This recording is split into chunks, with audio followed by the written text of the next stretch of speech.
Google is an easy buy right now with some massive gains for the future. It's currently trading at an extremely low forward P of 20.27 for a Mag 7 company. We're going to run through today why we believe it is a company to add to the portfolio and why it is one you should consider as well.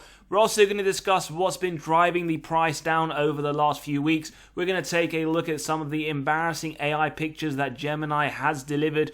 We're also going to take a look at why we believe it is one of the widest moats around, why it continue to have over the next few years. And we want to discuss a little bit of how they make money, look at their percentages for each of their different income streams, and a lot of different information. We also are going to run it through not just the valuation model to get to our intrinsic value and acceptable price. We're also going to take a look at the discounted cash flow model in detail, looking at 3 different projections, their low growth rate, medium and high, to show you that there is a ton of upside over the next few years for this company, and now could be a bargain price to enter into. Now we can start off with our analysis just very briefly comparing it over the last few years to the Mag 7 in terms of their performance.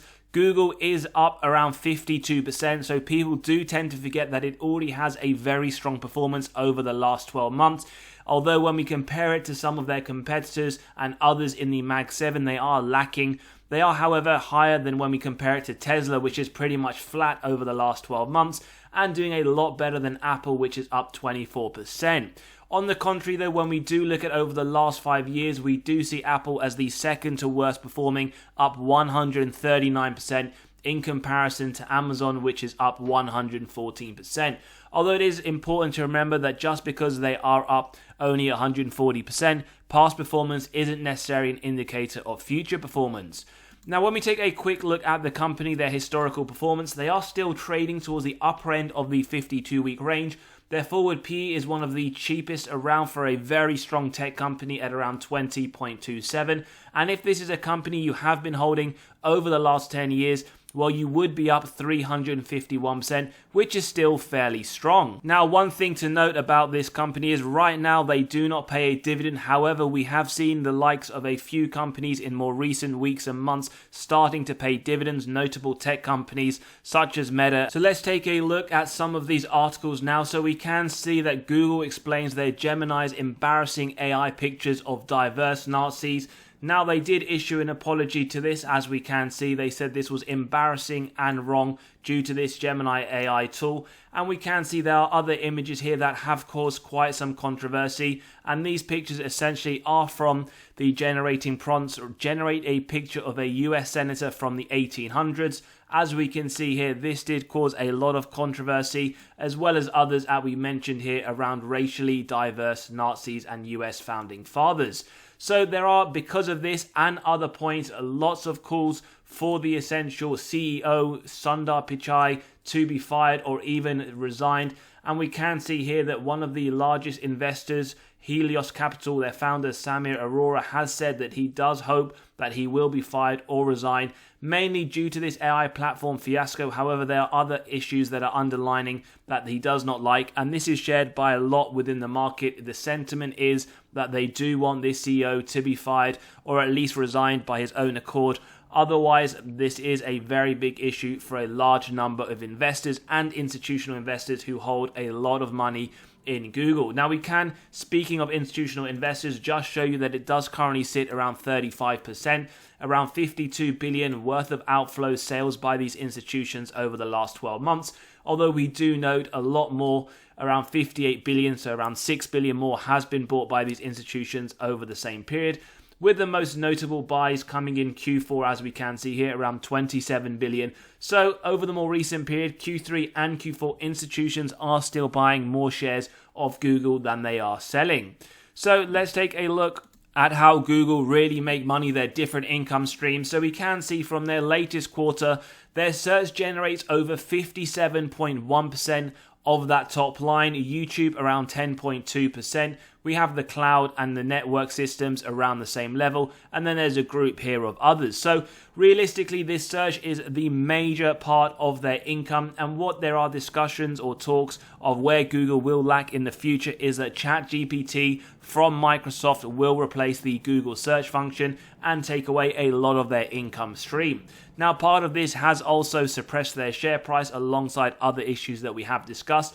But ultimately, it's been quite a while now since Microsoft ChatGPT has come about, as well as their Bing and the integration even of within this of the OpenAI ChatGPT. However, Google, in my opinion, and also from this article, they do still see it as having one of the widest moats around. The reason for this, well, still over 91% of global market for search activity is through Google. Now, a lot of people on here can comment whether or not they still use Google. Maybe they've transitioned to ChatGPT, but the numbers show 91%, which is a very large number, still go through Google. Before, I believe this was around 92, 93%. So the effect it has right now over the last few years has been very minimal. Now, another thing that I do quite like about this company, when we take a look at insider buys and insider sells, we have taken a look at both buys and sells over the last year. Unlike other companies that we have analyzed from the Mag 7, such as Nvidia, such as Apple and Amazon, especially Jeff Bezos selling a massive amount of shares, as well as the Nvidia CEO, although that was some months ago, there is no insider selling, so that is a good sign. Even insider selling, it isn't necessarily a bearish signal, as we always discuss. They do sell for many reasons, but it's nice to note for a company like Google, there are no insider sales right now at this point. So we can see even insider teams must be seeing there is a lot of undervaluation within their share price. And that leads me on to effectively that Google did do a fair amount of share buybacks over the last few quarters. We can see in their latest quarter, Q4 of 2023, they did around 61.5 billion worth of share buybacks, a near -4 increase in 2022, which is positive. However, one thing that we do always talk about Alphabet on this channel is their very large, in fact, the highest employee stock-based compensation of nearly 22.5 billion. Nonetheless, as we can see, they have done the numbers here, and investors were still rewarded with a net 3.3% decrease in the average shares outstanding. On top of that, they are still looking to do more share buybacks. So lots of positives here. Again, we will take a look at some of those metrics to really discuss, but there are a lot of positives that we can take away from Google at this point in time, and in terms of their valuation, their moat, and their business model. Now, before we take a look at these metrics and jump into the valuation, we also want to talk very quickly and just show that their top line is still increasing. This isn't a company that started to slow down. 162 billion on their top line to 307 billion. So again, top line growth very, very strong. On top of that, consistent increases year on year. So there are no worries in terms of their generating that top line growth. And again, we can very quickly look at the percentage increases year on year. Same to be said for the bottom line. Again, whilst we do see an increase in 2020 and 2021, it did drop in 2022, but did bounce back. So overall, over the long term, both top line and bottom line, those numbers are moving in the right direction. There is a lot of growth still to be had as well. Taking a look at that 91% search engine monopoly. And we can see they have a very strong balance sheet. Their top line, or in fact total cash short-term investments, went from 120 billion to 111, so they still hold a large amount of cash. When we take a look at their total debt, numerically and directionally, we can also see, whilst it was very small, going from 16 billion and increased to 29.9 billion, it is still very small in relation to their total cash position. So their net debt to EBITDA, as we're about to look now, there are no worries there.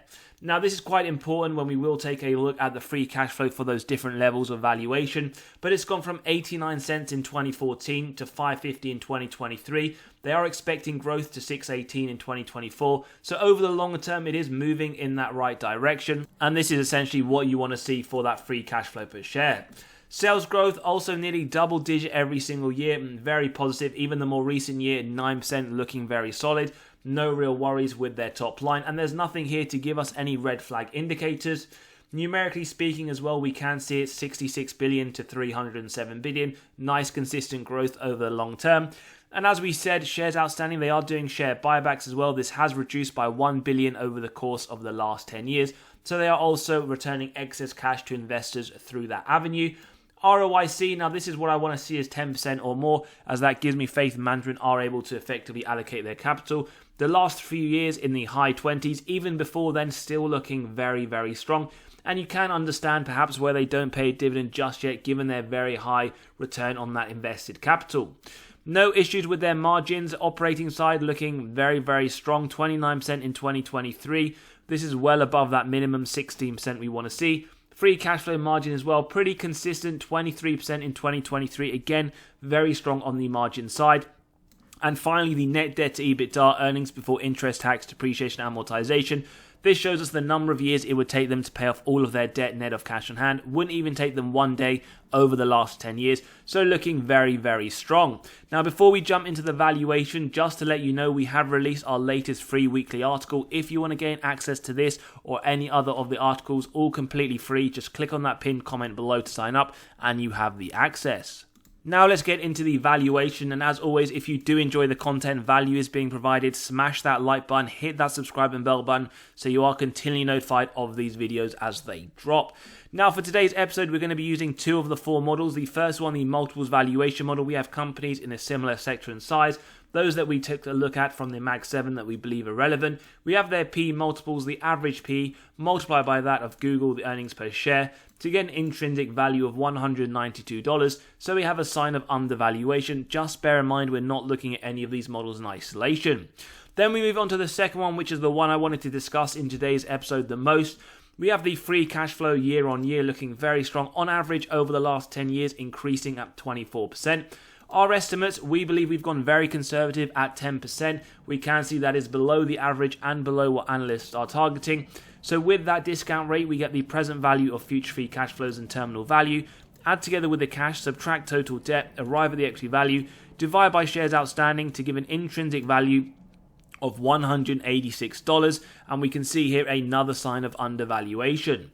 So we have that first sign here then, 10%, we have a value of 187, and that is an upside purely on this model of 36%. Now what we want to do here is we want to take a look at the medium rate, which as we can see for today's episode, is around that 16% that they had in the last year, still below the average growth rate of 24%. And the numbers that you use here will realistically depend on that future growth over the next 10 years. So we've gone for 10%. We believe that's fairly conservative of Apple to hit that increase every single year. We've then looked at 16% as a medium target. Now, if you believe that they will be able to achieve 16%, still well below the average growth rate, then that would be an intrinsic value of $281. And as we can see there, upside of 105%, which essentially means that you more than double your position from today's current price. Now looking at the high target here, we've gone still below the average growth rate and around the analyst target of 20%. What this shows is that the intrinsic value of Google would be around $368. And as we can see, that would be upside of 170%, nearly 3 times of the current price today. So as we've mentioned, we do want to be a lot more conservative. We have gone for that 10% level, and we can see the intrinsic value of 187. So in our opinion, the numbers that we're pulling through to the intrinsic value calculator are essentially very, very conservative. So what we have for the intrinsic value calculation are the averages of these 2 models coming to $189 for today's episode. Do bear in mind though, if you want to grab a copy of the valuation model, you can run through these numbers, change them based on your own estimates and judgments. You can even run companies in your own portfolio or on your watch list through this model. As always, we'll start with a margin of safety of 10%, and remember we use that if we believe it meets 3 criteria, a wide moat, strong financial metrics, and good forward-looking data.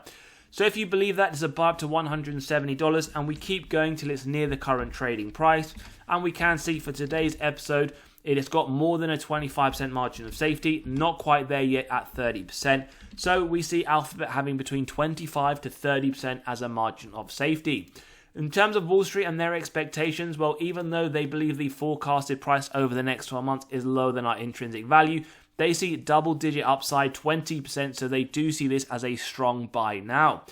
As always, this will really come down to 2 factors. One, it will come down to whether or not you see the growth rate as low, medium, high, whether you agree with these.